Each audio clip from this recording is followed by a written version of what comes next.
Y I am an atheist. Bhagat Singh ने भगवान को क्यों नहीं माना?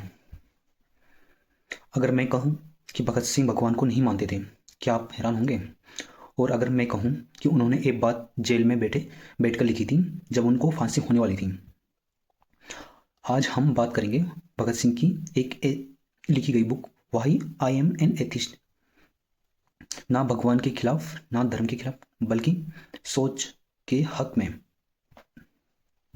ये बुक उन्होंने 1930 के समथिंग लिखी थी, जब उनको फांसी होने वाली थी। फांसी से कुछ समय पहले उन्होंने लिखी थी ये बुक।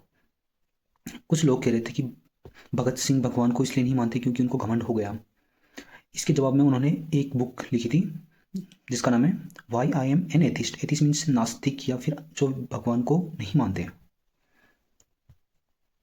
अगर भगवान सब कुछ, उनका मानना था कि अगर भगवान सब कुछ कर सकता है तो दुनिया में दुख, अन्याय और गरीब क्यों है? गरीब पैदा होते हैं लेकिन दुखी क्यों? अमीर बिना मेहनत के सुख में क्यों? भोले लोग ज्यादा परेशान क्यों? ये उन्होंने अपने बुकों में ये सारी बातें लिखी थी। और भगवान पर भरोसा करना आसान है, लेकिन सच का सामना करना मुश्किल है। धर्म अक्सर लोगों को सवाल करने से रोकता है। जब कोई गलत होता है तो कहा जाता है भगवान की मर्जी, लेकिन वो कहते हैं, शहीद भगत सिंह कहते हैं, गलती इंसान करता है, जिम्मेदारी भी इंसान की होनी चाहिए, ना कि भगवान की।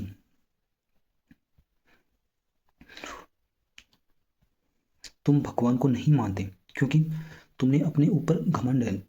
ये लोगों ने कहा उन्हें, जिस टाइम पे उन्हें फांसी हो रही थी, लोगों ने इसलिए कहा क्योंकि अंत समय में भी भगवान को याद किया करो। लेकिन उन्होंने बोला, अगर घमंड होता तो मैं मौत से डरता, मैं नहीं डरता।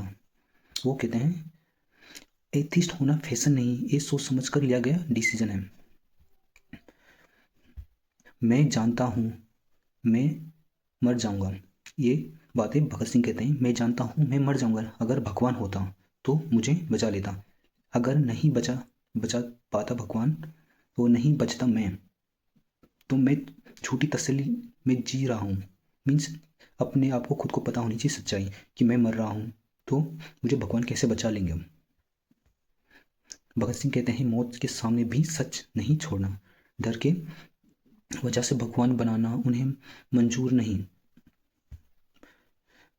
भगत सिंह ये नहीं कहते तुम एथिस्ट बनो, वो कहते हैं सोचो, सवाल करो, अंधविश्वास मत करो। आप भगवान को मानो पर रीजन के साथ, और ना मानो पर रीजन और अपनी समझ के साथ।